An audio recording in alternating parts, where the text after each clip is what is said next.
Marcos capítulo 2, versículos del 1 hasta el 12. Dice así la palabra de nuestro Dios, dice: entró Jesús otra vez en Capernaum después de algunos días y se oyó que estaba en casa. Inmediatamente se juntaron muchos, de manera que ya no cabían ni aún a la puerta y les predicaban la palabra. Entonces vinieron a él unos trayendo a un paralítico que era cargado por 4. Y como no podían acercarse a él a causa de la multitud, descubrieron el techo de donde estaba y haciendo una abertura, bajaron el lecho en que yacía el paralítico. Al ver Jesús, la fe de ellos dijo al paralítico: hijo, tus pecados te son perdonados. Estaban allí sentados algunos de los escribas, los cuales cavilaban en sus corazones: ¿por qué habla este así? Blasfemias dice. ¿Quién puede perdonar pecados sino solo Dios? Y conociendo luego Jesús en su espíritu que cavilaban de esta manera dentro de sí mismos, les dijo: ¿por qué caviláis así en vuestros corazones? ¿Qué es más fácil, decir al paralítico: tus pecados te son perdonados, o decirle: levántate, toma tu lecho y anda? Pues para que sepáis que el Hijo del Hombre tiene potestad en la tierra para perdonar pecados. Dijo al paralítico: a ti te digo, levántate, toma tu lecho y vete a tu casa. Entonces él se levantó enseguida y tomando su lecho salió delante de todos, de manera que todos se asombraron y glorificaron a Dios diciendo: nunca hemos visto tal cosa. Oremos. Padre, te bendecimos, te adoramos, venimos hoy, Señor, ante ti, necesitados de ti, Señor, de tu palabra, hambrientos de lo que tú vas a hablarnos el día de hoy, Señor. Quita toda distracción, quita toda interrupción, quita todo aquello que estorbe, Señor, para que tu palabra sea expuesta de manera correcta. Señor, pon en mí tu espíritu para que sea Él quien hable, que seas tú, Padre, el que comunique tu palabra, Señor. Podamos comprender, que podamos, nuestros ojos puedan ser abiertos a cómo tú ves las cosas, Padre, y que de esta manera nosotros podamos caminar con los ojos bien abiertos, con nuestra vista fija en aquel que está sentado a la diestra tuya, Padre, nuestro Señor Jesucristo. Glorifica a Jesucristo en esta hora y, Señor, permítenos recibir y guardar para aplicar a nuestras vidas. Gracias, Señor, en el nombre de Jesús. Amén. Bien. Esta predicación la titulamos ¿qué es más fácil? Aquí el Señor Jesús estamos viendo aquí el milagro. Entonces los fariseos están ahí. Dice Lucas que había doctores de la ley. Y entonces al decirle a este paralítico: tus pecados te son perdonados, ¿no? Saltan estos fariseos, estos religiosos. Y entonces Jesús les hace una expresión en forma de pregunta y le dice: ¿qué es más fácil? ¿No? ¿Que perdonar los pecados o que éste salga caminando? ¿Qué es más fácil para ustedes? Casi, casi el Señor Jesús les está diciendo. Y hoy no es casualidad que, que podamos nosotros, que podamos complementar el mensaje de Dios. Hoy que veíamos en la reunión de varones, había un comentario que me vino mucho a la mente con respecto al mensaje de hoy, y decía uno de los hermanos que queremos nosotros todo fácil, queremos las cosas rápido, ¿no? Ya rápido, ya que sea lo más fácil posible, ¿no? Veíamos un poco acerca de la vida de Moisés y vemos que Moisés lo tenía todo fácil, ¿verdad? Él estaba en el palacio, ¿verdad? Tenía comida fácil, él podía tomar decisiones fáciles, ¿no? A él le servían, ¿no? Y entonces vemos un contraste cuando pasa esta transformación de Moisés, cuando se va a Madián, y entonces comienza esa vida, entre comillas, difícil, pero vemos el llamado de Dios, ¿verdad? Que lo va encaminando al lugar correcto, ¿no? Y es cuando Dios le llama en el monte y ya, bueno, conocemos la historia. Pero queremos nosotros estamos acostumbrados a querer hacer todo lo más fácil posible, lo más rápido, ¿no? Tanto así que a veces por hacer rápido las cosas, por hacer fácil las cosas, a veces perdemos de vista lo que es correcto, a veces debemos de vista lo que es realmente verdadero o lo que verdaderamente importa, ¿no? Y de hecho, a veces, por querer hacerlo rápido, por querer hacerlo fácil, ¿no? A veces, pues, por eso vienen las corrupciones, por eso vienen también querer tener dinero rápido, ¿no? Vienen las tranzas, ¿no? Vienen cosas que nos hacen caer, ¿no? Los hijos de Aarón, por ejemplo, quisieron ofrecer un fuego extraño a Jehová. Dijeron rápido, vieron un elemento que podía incendiarse y dijeron, ay, que hay que, para ya no hacer todo lo que el Señor nos pide para el sacrificio, ¿no? Pues agarra es lo que dicen que es ahí donde empieza el petróleo, ¿no? Los primeros indicios del petróleo. Entonces parece que ellos descubren esto y quisieron ofrecer este fuego extraño, ¿no? ¿Se acuerdan de David que quiso llevar el arca muy fácil, ¿no? Y lo que empezó con una fiesta terminó en un velorio, ¿no? Cuando se iba a caer el arca, uno de los que lo llevaban lo toca y fallece, por hacerlo fácil. Vemos también a Moisés mismo, ¿verdad? Que quería llegar rápido ¿a qué? A la tierra prometida, ¿no? 40 días, de hecho, de donde estaban eran 40 días, pero el Señor los baja, ¿no? Les hace una U, los lleva hasta Madián y todo el desierto, ¿verdad? Un proceso de más tiempo.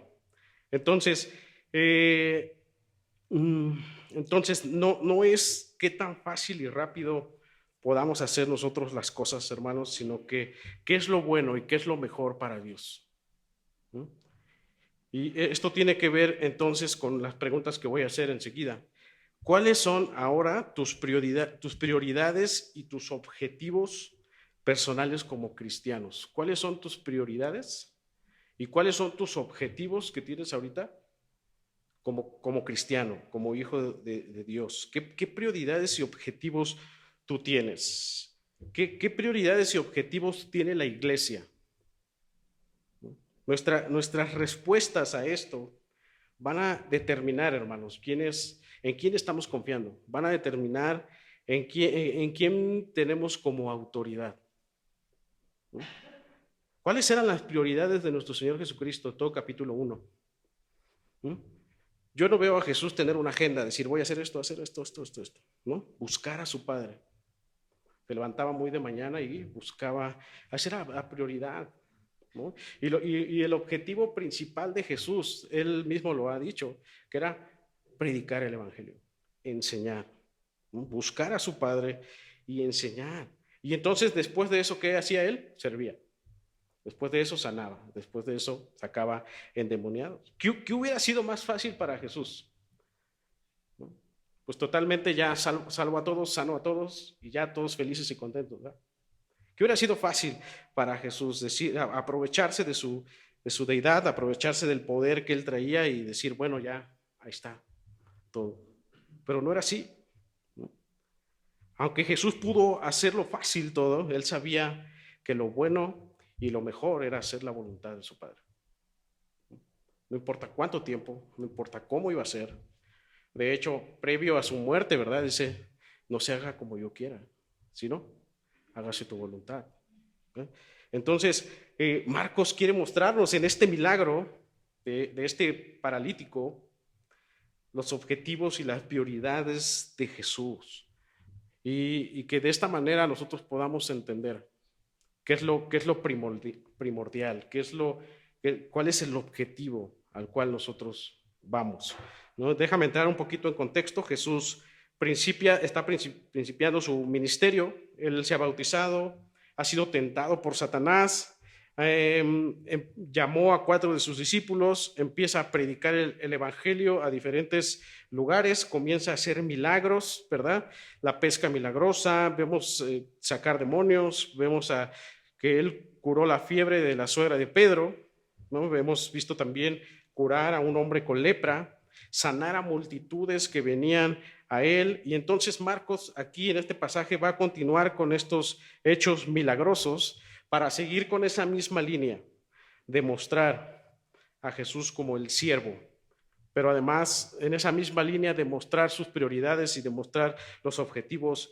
de Jesús, que esto nos va a seguir enseñando o nos va a llevar a entender cuáles son nuestras prioridades como cristianos. ¿Cuáles son nuestros objetivos como cristianos? Nos ponemos objetivos, ¿verdad? Incluso como iglesia, que esta iglesia crezca en número.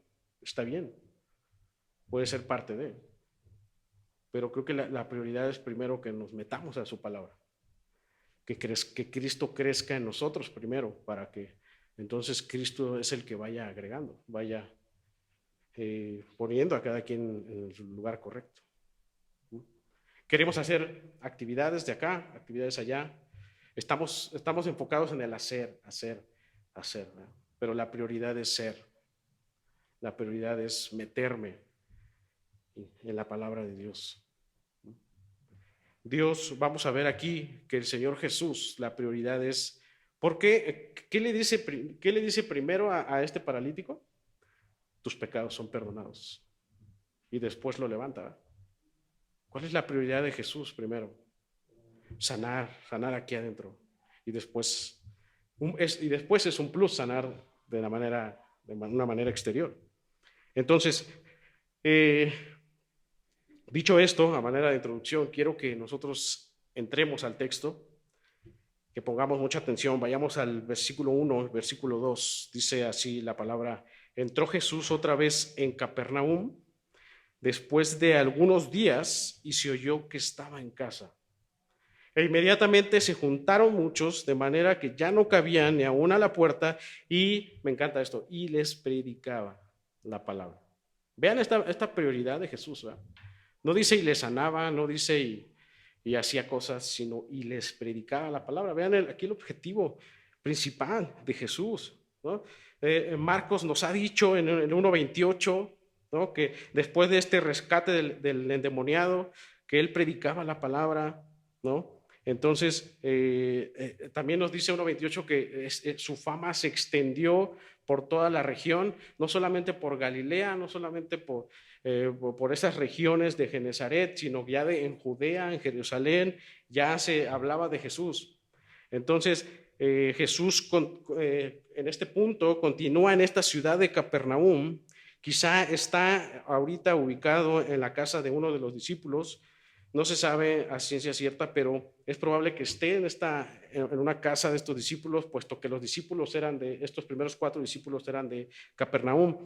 Entonces, dice que se juntaron muchas personas porque la información ya se había difundido, entonces muchas personas se enteraron de que Jesús estaba en la casa de a lo mejor uno de los discípulos, y entonces la gente vino a él. Y entonces se juntó mucha gente y ya no cabían.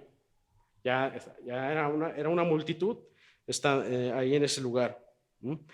Al final del versículo 2 observamos que Jesús aprovechó el momento para predicar la palabra, para predicar el evangelio. Esta misma línea desde Marcos 1 de predicar el evangelio de Dios, predicar la palabra. Observen aquí este énfasis, y el objetivo del ministerio de Jesús estaba fundamentado en que predicar la palabra, predicar el evangelio. Marcos 1:28 y Marcos 1:38 nos refuerzan este objetivo. Jesús entendía en esto, Jesús entendía y tenía bien en claro que el evangelio, que la palabra, era lo único que ellos necesitaban para ser sanados de una manera interna. Por eso su prioridad era predicar de él mismo, puesto que el evangelio se trataba de él. Entonces, aunque en este lugar muchos de los que estaban allí presentes venían a él solo ¿por qué? Por las señales, ¿verdad? Y venían solo por los milagros. Decían, él hace milagros, yo quiero que me haga un milagro, yo quiero que haga una señal, ¿no? 5:17 nos dice que, en Lucas 5:17 nos dice que ahí mismo, entre esa multitud, estaban los fariseos, estaban los escribas, esos doctores de la ley de Capernaum. ¿no? No solamente estaban estos doctores y fariseos de Capernaum, sino que ya se habían juntado todos estos religiosos de Judea, de Jerusalén, ya se habían juntado para ir a ver a Jesús, contradecirlo, ¿no? y acusarlo de blasfemia. Ya la noticia de Jesús se había esparcido, tanto que los religiosos ya estaban cavilando de decir, vamos a ver qué dice, para contradecirlo y para acusarlo de blasfemia. Entonces, y llama la atención porque entre fariseos y escribas, por ejemplo, no se llevaban entre estos grupos. Pues llama la atención que hasta hicieron una alianza, ¿verdad?, para poder arrestar a Jesús, ¿no? Poder contradecir a Jesús. Observa que en el versículo 3 hay un conector importante que es entonces. Quiere decir que mientras él predicaba, entonces sucedió algo muy interesante. Antes quiero reflexionar en lo que acabo de decir. ¿Qué era más fácil para Jesús que predicar la palabra? ¿Qué hubiese sido más fácil a la luz de los hombres que predicar la palabra? ¿Verdad? Hacer solo milagros para que la gente quedara sorprendida, pero que quedaran vacíos sus corazones. Pudiese ser eso, porque para Jesús era más fácil decir, ya, voy a hacerles un milagro para que ya se esparzan y se vayan. ¿no? Esa era como lo más fácil. O no era más fácil para Jesús imponer su autoridad, correr a los fariseos y eliminarlos, ¿verdad? Claro que eso era fácil y seguro Jesús lo podía hacer, pero no era lo mejor. No era la voluntad de su Padre, su voluntad era que el pueblo reconociera a Jesús como el Mesías. Y esto lo vamos a ver más adelante. Porque después de que sucede este hecho de que se levanta el paralítico, Jesús mismo se presenta como el Hijo del Hombre. Y decir el Hijo del Hombre a los fariseos era, para ellos, que alguien dijera eso, era una total blasfemia. Pero lo vamos a ver más adelante. Entonces, para Jesús era muy fácil hacer algo para que el pueblo se fuera, pero vemos aquí a Jesús muy en paz y muy confiado de hacer la voluntad de su Padre. Él sabía los tiempos, él estaba orquestando todo para que él fuese conocido. Entonces, su voluntad era que el pueblo le reconociera como el Mesías, como el Salvador, ¿no? Para que entonces su pueblo se rindiese, para que entonces el pueblo le reconociese como tal, ¿no? Y a veces nosotros decimos, Jesús, si tan solo tú quitaras, ¿no?, esta situación de mí. Queremos lo fácil. Y nos dirigimos a Jesús y decimos, Señor, es tan fácil que tú me quites esto. Es tan fácil que tú me quites esta ansiedad. Si tan solo pasara eso, yo te seguiría, ¿no? Empezamos a apelar a estas cosas, a querer lo fácil. Si tan solo, Señor, tú quitaras rápida esta enfermedad, rápidamente. Si tan solo, Señor, tú quitas este problema, estaría bien contigo. Hermanos, el Señor, antes de cualquier otra cosa, Él quiere limpiarnos. Él quiere restaurar el corazón. Él quiere limpiar el pecado. El Señor, antes de querer sanar algo externo, Él quiere sanar primero lo interno. ¿No? Observa ahora sí el versículo 3. Entonces vinieron a Él unos trayendo un paralítico que era cargado por 4, y como no podían acercarse a Él a causa de la multitud, descubrieron el techo de donde estaba y haciendo una abertura, bajaron el lecho en que yacía el paralítico. Este es como un hecho inusual, ¿no?, para interrumpir un sermón de Jesús. Pero observemos que este hecho es una gran hazaña de estos cuatro hombres que llevan a su amigo. Jesús va a confirmar más adelante que la fe de estos 4 los llevó a hacer tal cosa. Estos 4 más el paralítico estaban seguros y confiados de que si bajaban a su amigo por el techo, ellos estaban confiados que él saldría caminando de ahí, que ya no iba a ser necesario volverlo a subir y volverlo a bajar, sino que ellos estaban confiados que al hacer este orificio en el techo, él saldría caminando por en medio de la multitud, ¿no? Y que Jesús lo iba a sanar, ¿no? Estos techos eran, en este tiempo, eran de paja, ¿no? Tierra, o eran una especie de tejas que eran colocados sobre vigas, ¿no? Lo cual a menudo era como accesible subir al techo. Seguramente muchas de estas casas tenían alguna escalera por los cuales ellos podían subir al techo para alguna reparación o algo así. Entonces, ellos destrozaron este tejido, este techo. Ellos hicieron un hoyo a como dé lugar. Su fe no impidió lo que la gente dijera. Su fe no impidió el destruir una construcción. Su fe no impidió este cansancio de cargar a este hombre. Su fe no impidió que ellos llegaran a la presencia de Dios. Esta fe tan grande que ellos tenían de saber que Jesús iba a hacer este milagro. Ellos no vieron lo externo, es decir, no vieron que había mucha gente. Ellos no pensaron, por así decirlo, el que iba a decir el dueño es que estaban abriendo su techo, ¿no? Ellos prácticamente su fe los llevó a estar en la presencia del Señor, ¿no? ¿Así es tu fe? ¿Cómo consideras ahorita que está tu fe? ¿Vives una vida de fe en la que no te importa nada por estar con Él? ¿Así es tu fe diariamente? No me importa nada lo que tenga que pasar. Yo quiero estar con mi Dios. Yo quiero estar en su presencia, porque sé que Él me va a hablar, sé que Él va a restaurar mi corazón. ¿Así es tu fe? Vives una vida de fe, porque, hermanos, vivir en fe es confiar plenamente en que Jesús es poderoso para hacer valer sus promesas, que Jesús es poderoso para hacer cumplir su voluntad.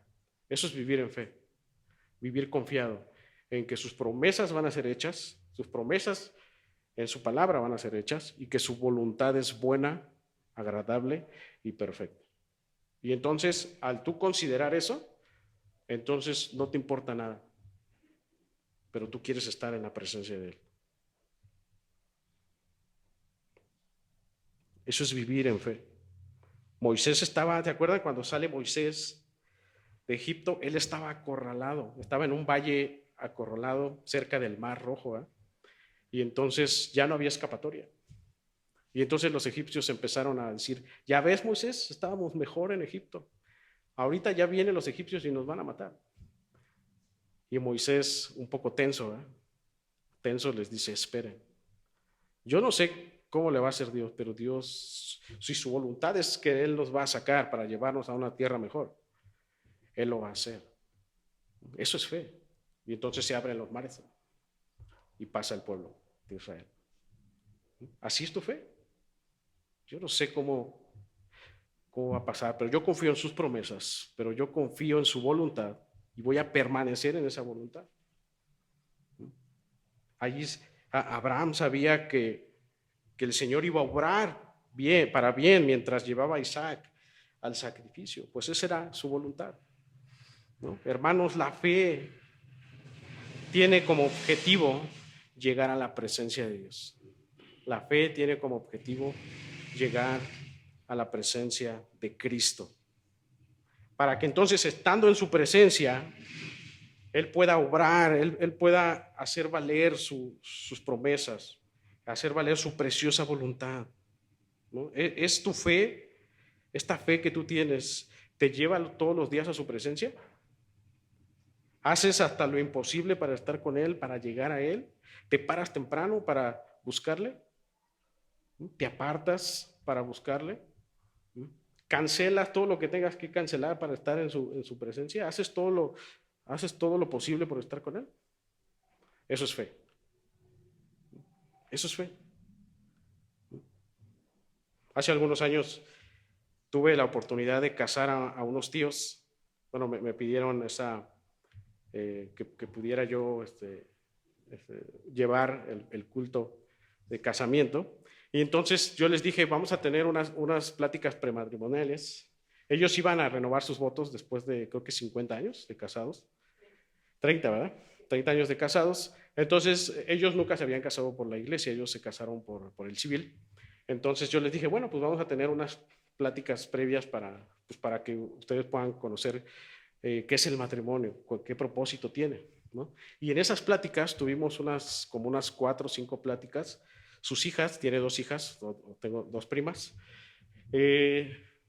yo las veía muy atentas. Entonces, ya pasó la fiesta, llevamos bien la ceremonia, y ya después mis primas se acercaron a mí y me dijeron, estuvimos escuchando estas pláticas y creemos que la voluntad de Dios para nuestras vidas es diferente, ¿no? Y ellas cortaron con sus novios que tenían ahí porque sabían que esa relación en la que estaban en un yugo desigual y que entonces ellas debían esperar en el Señor para que ella les diera un esposo, ¿no? Un esposo que las amara, ¿verdad? Como Cristo a la iglesia y todo este propósito. Esos son actos de fe. El decir, voy a cortar con esto porque conozco la voluntad de Dios y voy a caminar en eso, ¿no? Yo sé que estoy en yugo desigual, yo sé que no estoy hablando de manera correcta, yo sé que tengo deudas aquí, voy a cortar con eso y voy a buscar al Señor, ¿no? Sé que tengo ciertas cosas que a veces nos impiden. Tenemos cosas que a veces nos impiden caminar en fe, ¿no? Y entonces no avanzamos porque no tenemos no le dejamos a Dios que nos dé esa capacidad de romper con el pecado para caminar constantemente en fe, ¿no? ¿Qué sería lo más fácil? Decir, Señor, yo necesito dormir más, te voy a buscar en algún tiempo que tengo libre. Eso es fácil, ¿no? Buscarte en un tiempo que tengo yo libre, ¿no? Cuando en mi tiempo de sobra yo te voy a buscar, eso es más fácil hacerlo. Porque tú puedes buscar al Señor en el metro, tú puedes buscar al Señor con un audio que te pongas, eso es como muy fácil, ¿verdad? ¿Qué era lo más fácil para mis primas? Decir, Señor, no podemos cortar con ellos, porque pues nosotros necesitamos tener una pareja, ¿no? Necesitamos tener un novio, ¿no? ¿Por qué no mejor, Señor, los conviertes, ¿no? Eso es más fácil, ¿no? Decirle al Señor o quererle decir al Señor lo que Él tiene que hacer. Hermanos, así no funciona la fe. La fe no funciona en que tú quieras decirle al Señor lo que Él debe hacer. La fe es rendirme ante Él, conocer su voluntad y caminar en esa voluntad. Entonces, la fe funciona, hermanos, cuando permanecemos en Cristo, cuando venimos a su presencia, cuando esperamos en Él, cuando obedecemos su voluntad. Observa el versículo 5. Al ver Jesús la fe de ellos, dijo al paralítico, hijo, tus pecados te son perdonados. Al ver la fe de ellos, dijo al paralítico, hijo, tus pecados te son perdonados. Me encanta Jesús, porque antes de que el paralítico caminara, antes de que el paralítico comenzara a saltar de emoción, antes de eso el Señor Jesús ya lo había sanado. Observamos aquí algo importante, que la prioridad de Jesús era sanar primeramente lo interior, era primeramente sanar el corazón de este paralítico antes que sus piernas. Cristo estuvo más interesado en salvar su alma que su parálisis. A el paralítico le hubiese bastado con lo que Jesús dijo, tus pecados te son perdonados. A él le hubiese bastado eso. Ya el milagro físico de que él se levantara, ya eso era un plus. Pero para Jesús era lo más importante, sanar su corazón. Hermano, para Jesús, para el Señor, es primeramente importante sanar tu corazón. Limpiarte de tus pecados. Esa es la prioridad de Jesús para ti. Yo sé que tú quieres que te sane de alguna enfermedad. Yo sé que quieres que te dé cosas, pero esa no es la prioridad de Jesús. La prioridad de Jesús es sanarte primero de aquí. y que tú permanezcas y esperes en su voluntad. Ya será un plus si Él decide sanarte, ¿verdad? Ya será un plus si Él decide darte algo. Que mayormente Él es tan bueno que nos da de más. Él es tan bueno que a veces no entendemos el por qué es así con nosotros, tan bueno. Un padre amoroso que sabe dar buenas dádivas, ¿verdad?, a sus hijos. Vivir por fe, hermanos, y no por ver. De eso se trata. En nuestra familia, en nuestro caso, a pesar de que mi esposa no podía tener hijos, el plus fue ese. Ya están ahí dos. A pesar, teníamos en el embarazo de Andrés, en el tercer mes, estuvo a punto de abortar mi esposa, precisamente por esta situación de que ella no podía tener. Ella tiene una deformación en la matriz que hacía que los bebés no pudiesen voltearse para poder nacer. Entonces nosotros habíamos perdido un bebé al principio, ¿no? Y tanto Leo como Andrés pues los tuvieron que sacar de los pies, no así normalmente de que se voltean y los sacan bien. Entonces, eso ya es un plus. Hermanos, el mayor milagro que podemos nosotros palpar todos los días es cómo Dios nos ha rescatado del pecado. Asómbrate de ese milagro. Cómo Dios nos ha salvado a cada uno de nosotros, aún, dice la palabra, aún siendo sus enemigos, aún estando en contra de Él. Este milagro de cada uno de nosotros, eso nos debe bastar para creer, para caminar hacia Él, para rendirme, para permanecer en Él. Ya lo demás es un plus de nuestro Dios. Y mira, te decía que Él nos sorprende todos los días. No sé qué situaciones has pasado, pero yo sé que en la escasez Él está ahí, porque su palabra dice que Él no dejará, ¿verdad?, a sus hijos. De repente estás en una situación difícil. Nos pasa a todos, yo creo, como matrimonio, hemos pasado cosas también complicadas, de que en un momento no teníamos nada y de repente llegaba mi suegra con un pollo, ¿no? De repente llegaba mi mamá y me decía, traje esto. Y esa es la promesa del Señor. Entonces, debemos confiar en Él. Observa los siguientes versos, dice el versículo 6, estaban allí sentados algunos de los escribas. Ya estaban allí, en primera fila estaban los escribas, ¿no? Los doctores de la ley, los sabios, entre comillas, ¿no? Y entonces fíjate lo que hacían, los cuales cavilaban en sus corazones. Imagínense Jesús decirle a un hombre, tus pecados te son perdonados, y los escribas enfrente ya bien enojados, bien enfurecidos, después de que lo que le dice al paralítico. Entonces el Señor muestra el primer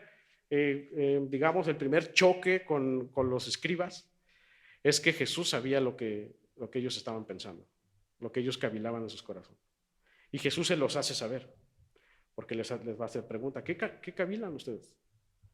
Fíjate, esta palabra cavilar viene de la palabra dialogizomai, esta palabra que nosotros ocupamos siempre de dialogizomai, ¿no?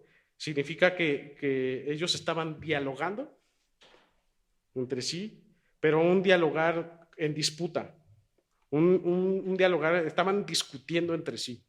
¿Qué es lo que está haciendo? ¿Por qué le pasa? ¿Por qué está diciendo esto? Fíjate lo que discutían, versículo 7, dice, ¿por qué habla este así? Y llegan a la conclusión de decir, blasfemia dice enseguida, ¿quién puede perdonar pecados sino solo Dios? Ellos cavilaban esto. Y este era el problema de ellos, que ellos no reconocían a Jesús como Dios.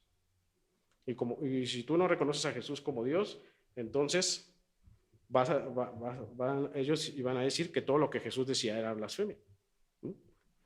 A un Jesús ya predicando, a un Jesús demostrando que las escrituras se trataban de él, puesto que él hablaba de él predicaba el evangelio, aún demostrando que él era el Mesías prometido de la ley, que él era el Hijo de Dios, demostrando que él vino a predicar con poder y autoridad, demostrando a través de sus obras que él era Dios mismo. De hecho, en alguna ocasión él les dijo: yo y el Padre uno somos. Juan 10:30. En versículo 8 se confirma esta omnipresencia de Jesús, y Jesús hace que esta cavilación que ellos estaban teniendo se topara con su poder al saber que él conocía lo que sus corazones tenían, que él conocía lo que ellos estaban pensando. Dice, fíjate, el versículo 8 dice: y conociendo luego Jesús en su espíritu que cavilaban de esta manera dentro de sí mismos, les dijo: ¿por qué caviláis así en vuestros corazones? ¿Qué es más fácil? Y aquí está esta pregunta que me encanta. ¿Qué es más fácil decir al paralítico: tus pecados te son perdonados? ¿O decirle: levántate, toma tu lecho y anda? Los escribas y los fariseos tenían un dicho entre ellos. Este dicho decía de esta forma, fíjense, escuchen: no hay hombre enfermo que sea sanado de su enfermedad, sino hasta que todos sus pecados le sean perdonados. Este era un dicho que ellos tenían como base para decir que el por qué habían sido sanados. Ellos pensaban que las enfermedades era por causa de sus padres, o que habían heredado enfermedades porque sus pecados, porque sus padres habían pecado, ¿no? Entonces ellos consideraban a los enfermos, paralíticos, como pues viles pecadores, ¿no? Y dicen: la única forma en que estos puedan ser sanados es porque alguien o más bien Dios haya perdonado sus pecados, ¿no? Y entonces Jesús apela a esto y les dice: ¿qué cavila? ¿No? Y Jesús ya les ha dicho: tus pecados te son perdonados, ¿no? Esto significa,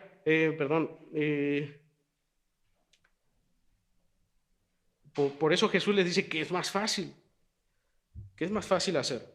Como diciendo, ¿qué es más fácil? ¿Sanarlo de su parálisis y que siga enfermo de su alma cuando esté caminando? ¿Es más fácil para ustedes ver esto? ¿Qué es más fácil, hermanos, para nosotros? Que el Señor quite nuestra dolencia y ya cuando estemos bien sigamos viviendo en pecado. ¿Eso es fácil? ¿Qué es mejor? La pregunta no es qué es más fácil, sino qué es mejor para nosotros. Que el Señor te sane, que el Señor te dé una estabilidad económica, sí, pero que tu corazón siga vacío. Pues no, ¿verdad? Es mejor que el Señor sane lo que está en lo interior. Esta pregunta también nos enseña estas prioridades de Jesús, que él mismo ya confirmó: perdonar pecados. La prioridad de Jesús era perdonar pecados. Hermanos, él quiere perdonar antes de sanar. Él quiere llegar primero al interno que a lo externo, ¿no? Hermanos, tengamos en cuenta que el Señor conoce nuestros corazones, que no podemos escondernos, que Él sabe tus luchas. ¿Tienes alguna lucha ahorita? Él lo sabe. ¿Tienes algún pecado oculto que estás haciendo y que nadie te vea? Él lo sabe. Él sabe cómo estás viviendo. Él sabe qué estás viendo en lo oculto. Él sabe con quién estás. Él sabe con quién hablas a escondidas. Él sabe qué pensamientos tienes. Él no puede ser burlado, ¿no? Si tú crees que puedes esconderte, no puedes, no lo puedes hacer, porque Él es omnipresente, Él es omnisciente. Es por eso que no podemos sugerirle a Él qué debe hacer más fácil para nosotros o mejor para nosotros. La idea es que Él sane nuestros corazones. La idea es que Él venga a nosotros, en su corazón, a nuestro corazón, para que podamos conocer su voluntad. Y Jesús reafirma, pero ahora con una expresión que hizo encender a estos religiosos, ¿no? Dice el versículo 10, pues para que sepáis que el Hijo del Hombre, y aquí esta expresión los encendió, que el Hijo del Hombre tiene potestad en la tierra para perdonar pecados. El Hijo del Hombre. Cuando Jesús dijo el Hijo del Hombre, estaba haciendo referencia a esta profecía de Daniel. Esta profecía de Daniel que decía que el Hijo del Hombre iba a venir en gloria, ¿no? Que iba a venir a juzgar al mundo, ¿no? Y entonces esto hizo que los religiosos saltaran, quedaran helados, quedaran confundidos, quedaran en shock. Entonces, imagínate la escena de estos escribas, y después de que les dice, yo soy el Hijo del Hombre, que tiene potestad para perdonar pecados. Yo soy el Hijo del Hombre que Daniel expresó. Yo soy el Hijo del Hombre que Daniel profetizó. Pero además de que les dice, yo soy el Hijo del Hombre, enseguida viene y le dice al paralítico, a ti te digo, versículo 11, levántate, toma tu lecho y vete a tu casa. No, pues esto los mató a estos escribas, ¿no? Entonces él se levantó enseguida y tomando su lecho salió delante de todos, de manera que todos se asombraron y glorificaron a Dios, diciendo, nunca hemos visto tal cosa. Jesús de alguna manera se estaba presentando como el Hijo del Hombre, cerró esta presentación como Hijo del Hombre, como el Mesías, al mostrar su poder de levantar a este hombre que tenía parálisis. Esta escena fue una escena, imagínate tú estar en esa escena.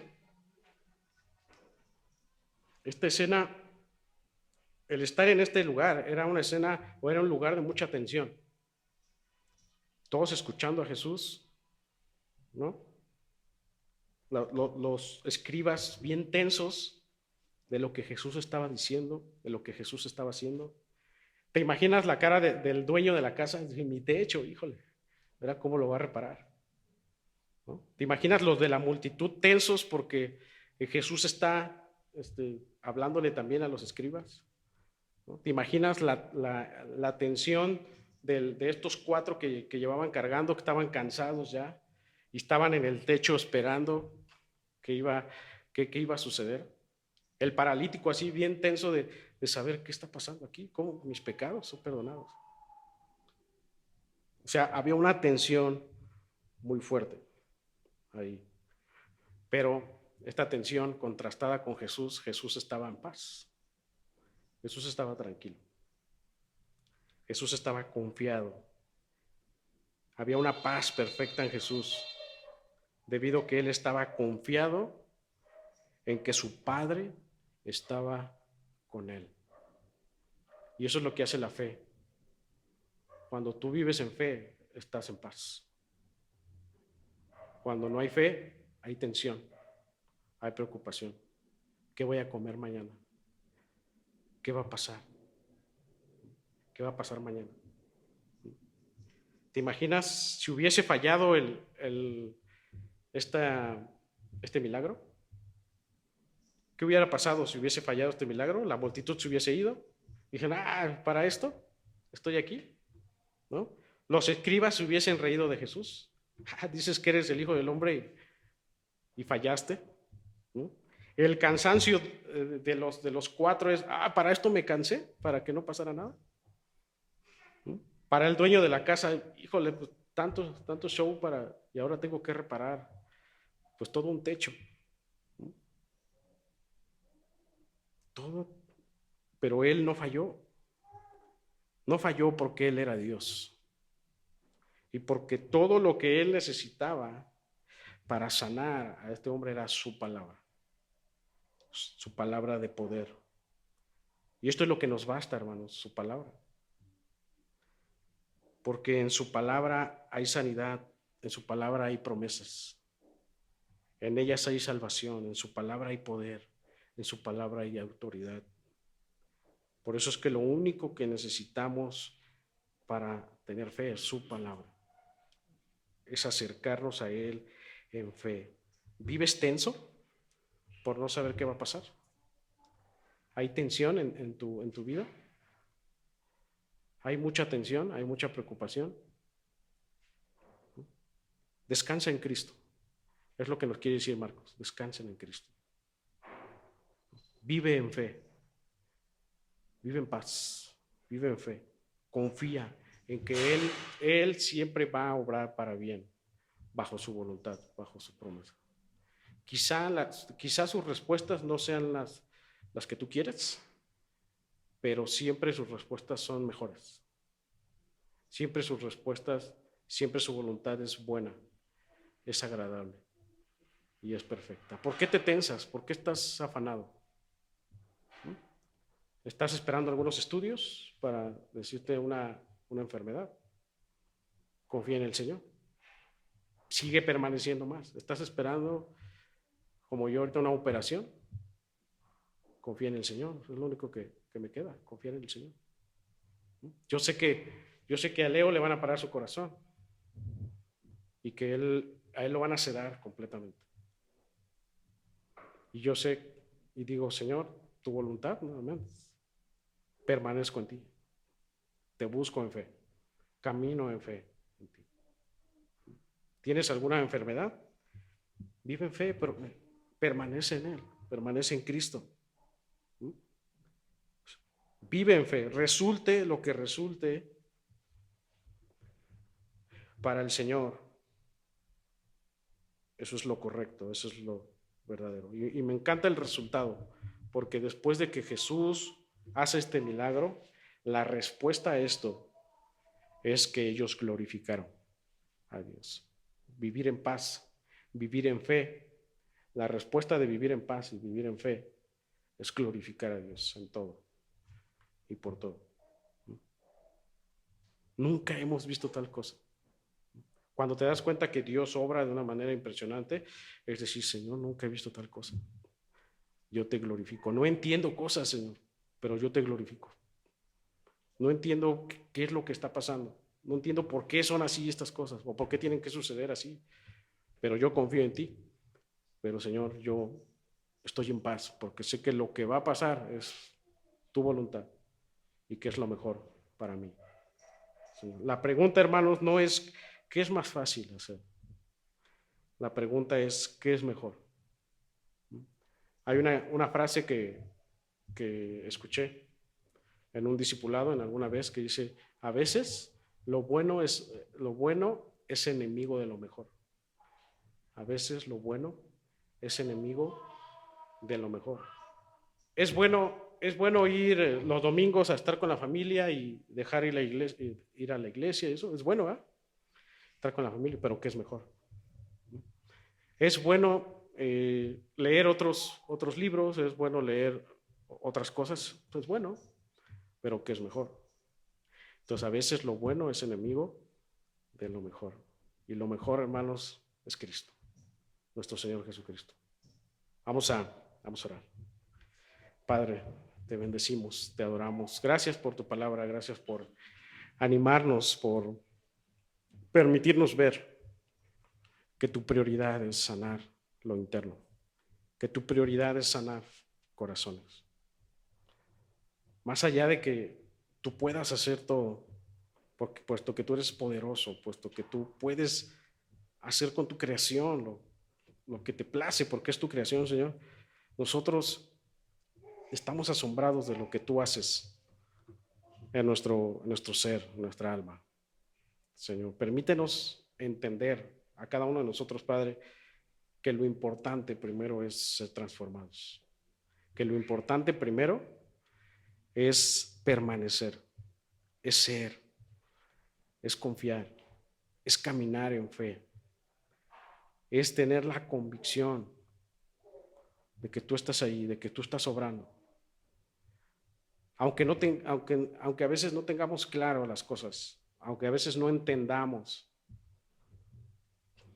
cómo están sucediendo las cosas, Señor, nosotros confiamos en ti. Nosotros queremos sujetarnos a ti. Nosotros queremos esperar en ti. Tú eres altamente bueno en todo lo que haces, Padre. Y todas tus respuestas, aunque a veces no sean como nosotros queramos, todas tus respuestas son para bien, para fortalecer, para ayudarnos a comprenderte más, Señor. Gracias por este tiempo. Gracias porque nos haces ver que no es preguntarnos cómo hacerlo más fácil, sino qué es mejor para ti, qué es mejor eh, hacer para que tú seas glorificado. Señor, danos la sabiduría, danos esas ganas, esa iniciativa de venir a ti, a tu presencia, porque la fe nos lleva a tu presencia, debe llevarnos a tu presencia. Si no hay fe, entonces no queremos, no hay ese querer buscarte, Señor. Ayúdanos, Padre, a vivir en fe, a caminar en fe, y no por vista. Gracias por mis hermanos. Cuida sus corazones, Señor. Transforma sus corazones, que eso es la prioridad que tú tienes, para que después entonces todo sea, eh, todo camine conforme a ti. Señor, gracias por este tiempo, por tu palabra. En el nombre de Jesús te damos gracias. Amén. Amén.